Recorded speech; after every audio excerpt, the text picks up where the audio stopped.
Good morning children, this is class 4 English literature.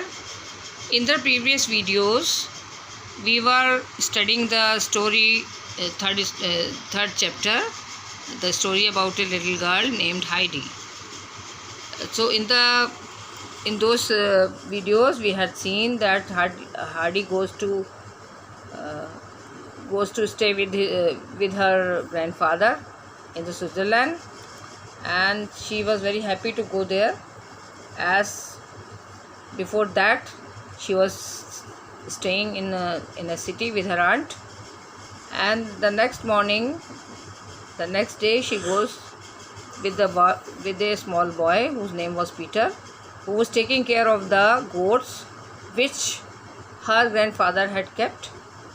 So she goes to the mountainside because they had to take the goats for grazing. Grazing means चरने के लिए, उनको घास चराने के लिए mountain side पे ले गए थे. तो she goes there. She was very happy to go closer to the nature, near the mountains and the grassy lands and the flowers. She plucks up the flowers and she collects them, of the flowers of the different colors. Then after that she eats her lunch, which her grandfather had given, that was cheese and bread, and she offers also to Peter. He also eats. Then now we will start from here, that after eating what they do, okay, what these two children are doing. So this was the last line which you read. It was delicious and soon his belly was full as Heidi's. उसका पेट भी भर गया, दोनों ने खाना खा लिया, दोनों खुश थे, because Heidi offered him cheese and bread which her grandfather had given for her, and she also had a milk, a bowl full of milk, and she was happy.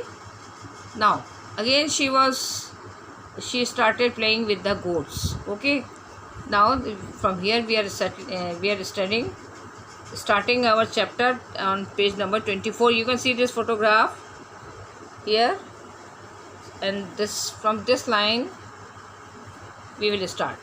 He settled back to watch Heidi play with the goats. Or again, after finishing the food which Heidi had offered to him, to Peter, so he settled back. वो फिर से बैठ गया और वो देखने लगा कि जो Heidi जो थी वो goats के संग खेल रही थी. Then she asked, what are the goats' names? Heidi asked him. उसने पूछा कि इन goats के क्या नाम है, because she knew that उसे पता चला कि उसके grandfather ने जो था वो हर goat का एक नाम रखा हुआ था. As we have seen, little swan and little, these two names were there, little bear. Okay, so she also wanted to know the names of the other goats also. What are the goats' names? Heidi asked him.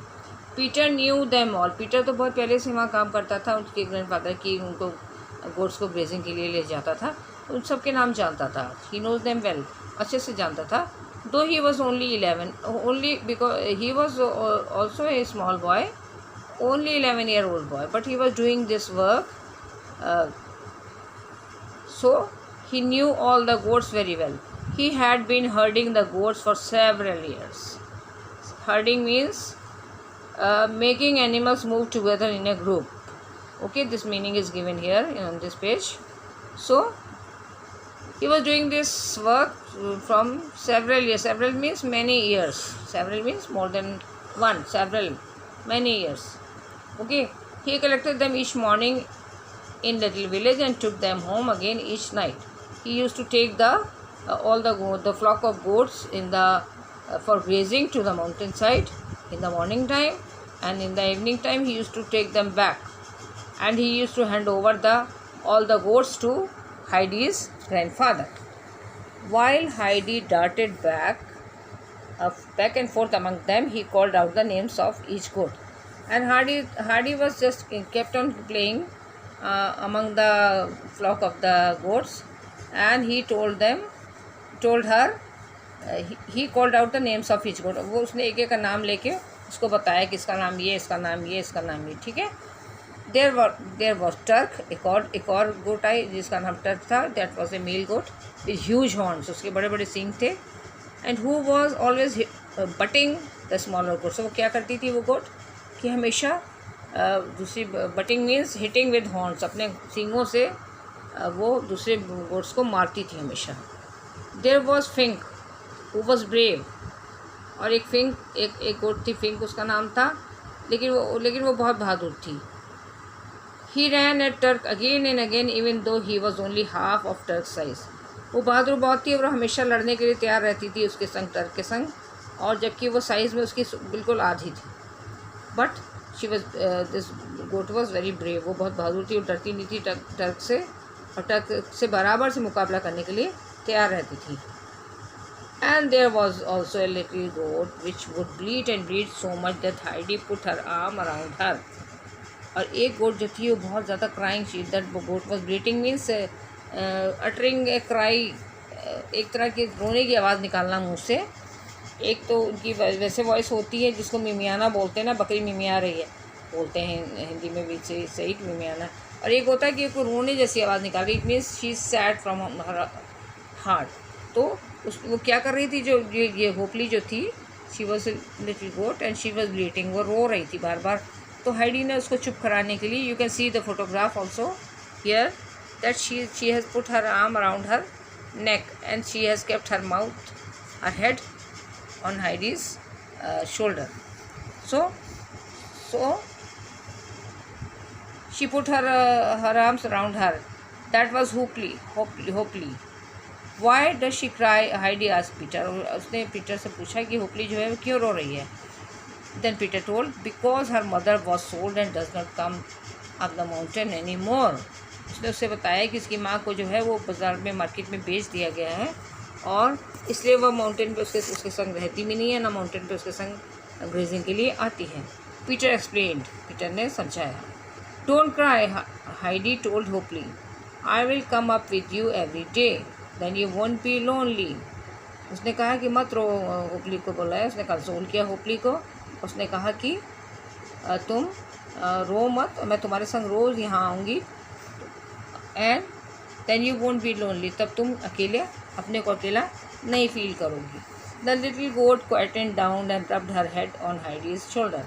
और जब Heidi ने ऐसा कहा उससे और उसको उसके नेक के पास अपना हाथ रखा, उसको प्यार किया, तो वो चुप हो गई और उसने अपना सिर जो था वो हाइडी के शोल्डर से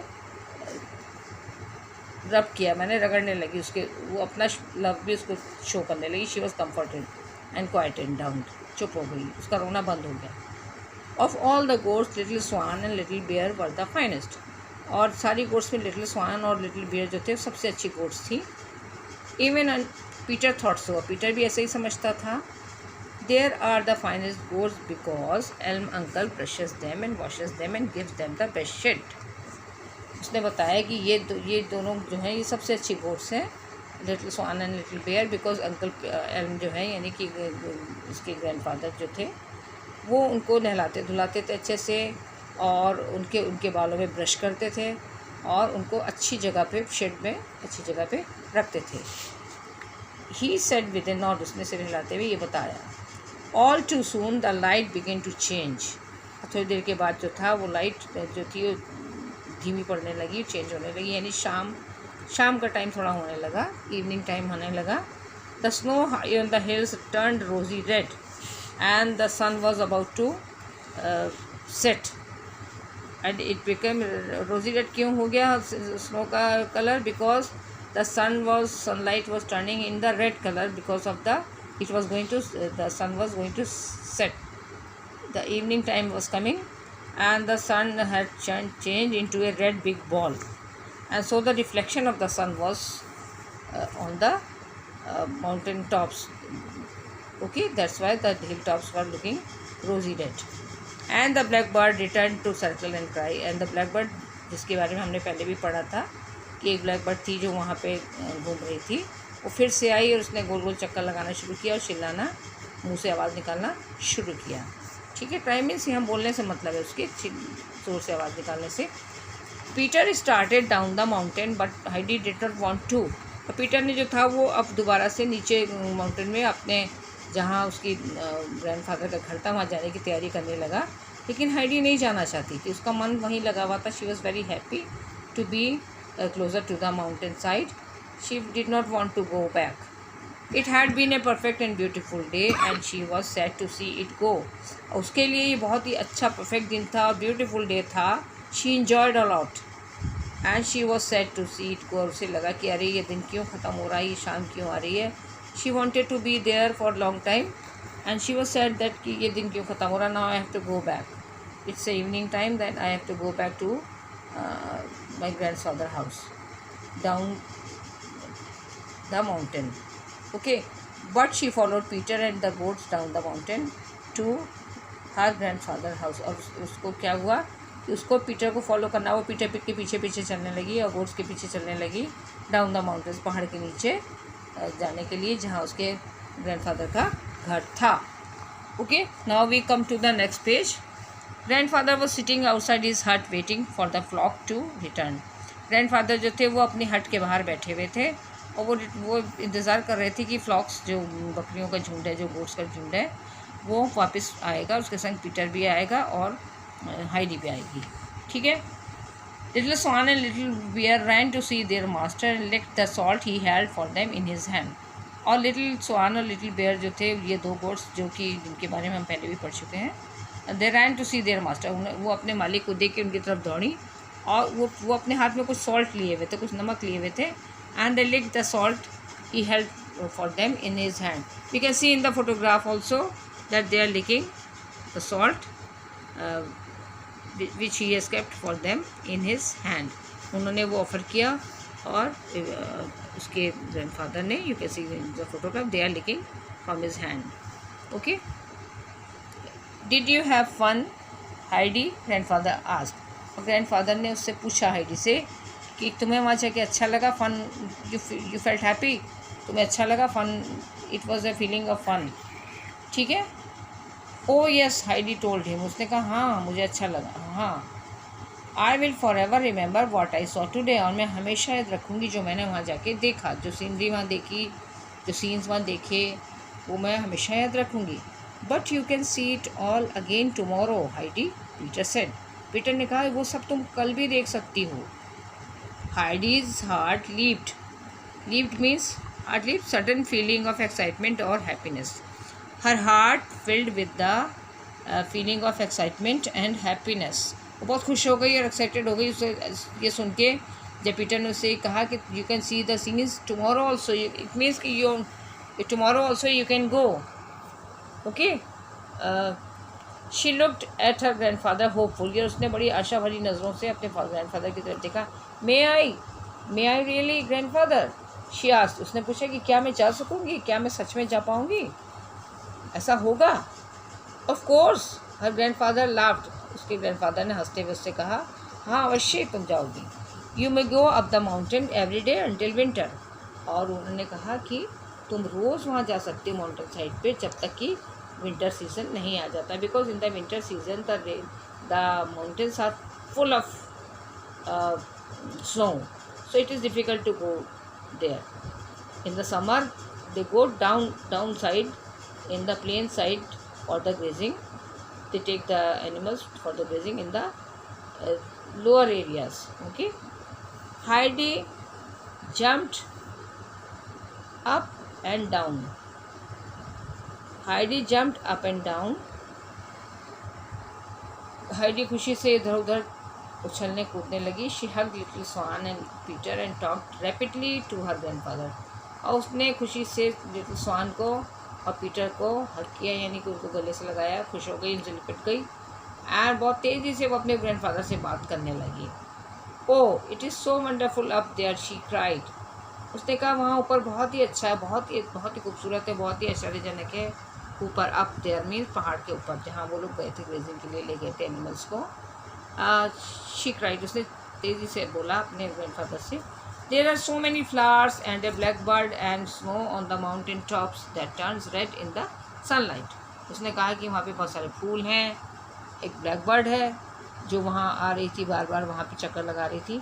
and snow on the mountain tops, और पहाड़ के जो ऊपरी हिस्सा है, because it was a summer time so there was snow on the mountain tops only, and in the winter all the mountains are fully covered with a thick layer of snow in the Switzerland. और उसने कहा कि that mountain tops turn red in the sunlight, as I told you in the beginning, कि जब वो डूबते हुए सूरज की रोशनी उनके ऊपर पड़ती है, that sky also looks red, so there is a reflection on the mountain side. Okay. Then Alm uncle smiled and pointed Heidi towards the wash tub. और ये सब सुनने के बाद जो उसने बताया, ये सब वर्णन किया वहाँ के बारे में कि वहाँ पे फ्लावर्स हैं, ब्लैकबर्ड थी, स्नो थी जो कि टर्न हो गई शाम के समय, वो रेड कलर में टर्न हो गई, mountain tops which were white with the sun with the snow. Then uncle Alm smiled and pointed Heidi towards the. तब अंकल एल्म जो थे यानी उसके ग्रैंडफादर जो थे वो स्माइल करा उन्होंने उसकी बात सुन के वो भी स्माइल करने लगे. And he pointed Heidi towards the wash tub. और उन्होंने एक पानी के टब की तरफ इशारा किया. Yes yes he said, now why don't you go and bed. उन्होंने कहा हाँ हाँ. उसकी बात पे उन्होंने हाँ करा, मैंने जो कुछ भी बता रही थी उस पर he was listening and he said yes yes I hear you, I understand what you are saying. And now why don't you go and bed. उन्होंने कहा कि तुम क्यों नहीं जाके नहा लेती हो. ठीक है. आई विल फेच मिल्क, मैं तुम्हारे लिए दूध लाता हूँ. And you can tell me all about it over supper. और तुम ये और सारी बातें और भी बहुत सारी बातें जो तुम मुझे बताना चाहती हो वो तुम मुझे रात के खान. Supper means night dinner. Okay. Supper means you remember this word. Supper means light dinner at the night time. Supper. Okay. ये रात के खाने के बारे में बात कर रहे हैं. सपर मीन्स रात का खाना यानी कि डिनर. तो उन्होंने कहा कि जो बाकी बातें हैं वो तुम मुझे रात के खाने के समय भी खाते खाते साथ साथ बता सकती हो. And this is the children, this is the end of this story. And I hope you have understood the story about this little girl Heidi. And this is a nice story about this little girl, how she goes to her grandfather's house and she's happy to be there because she is closer to the nature and the beauty of the mountains, which she had, I think, never seen in her life, as she was staying in a city with her aunt. So first time she went to her grandfather's house and she was happy to be among the closeness of the nature. Okay. And really Switzerland is a very beautiful country. Very beautiful sights are there, very beautiful sceneries are there, grassy lands are there, mountains is there. Very famous Alps mountain is there in Switzerland. So she was happy to be there. Here also we can see about the author Johannes Spyri. Johannes Spyri was a children author born in Switzerland. Even the writer who has written this story about this little girl was also a resident of Switzerland. So she knew about Switzerland very well. She children's author माने बच्चों की कहानियाँ उन्होंने लिखी हैं. She is best known for her novel Heidi. She has written this story. This has been taken from a novel. एक बड़ी novel, एक बड़ी book है जिसका heading है Heidi. One of the most popular books of Swiss literature. Swiss literature means the literature of the Switzerland. तो वो एक फेमस स्टोरी है जो हम लोगों ने इसमें पढ़ी हाइडी के बारे में. It has been translated from German into 50 languages and filmed more than a dozen times. और ये कई सारी more than 50 languages में ये इसकी स्टोरी हाइडी की निकली है और इस पर फिल्म भी बनी है 12 at least 1 dozen times. हाँ 12 times. dozen means 12 times. यानी कि बच्चों के लिए जैसे वो छोटी स्टोरीज़ होती हैं वो कार्टून वाली, उसमें हाइडी के ऊपर भी बन चुकी हैं पूरी short stories. Okay. Animation film जैसी होती हैं वो हाइडी के ऊपर भी बन चुकी है. It's film more than a dozen times. So this is very famous story with this famous writer Johannes Spyri, who was a resident of Switzerland. वो खुद स्विट्ज़रलैंड में रहती थी, वो वहाँ की निवासी थी. That is why she has given the description of the Switzerland. She knew it very well because she was a resident there. Okay. वो वहाँ की रहने वाली, वहाँ की निवासी थी. So this is the end of this story, and I am giving you a very simple worksheet also on this story. through which you will revise the chapter. I have given an objective type of worksheet with this, you will see, and you just work on that. Okay. Okay, children, thank you.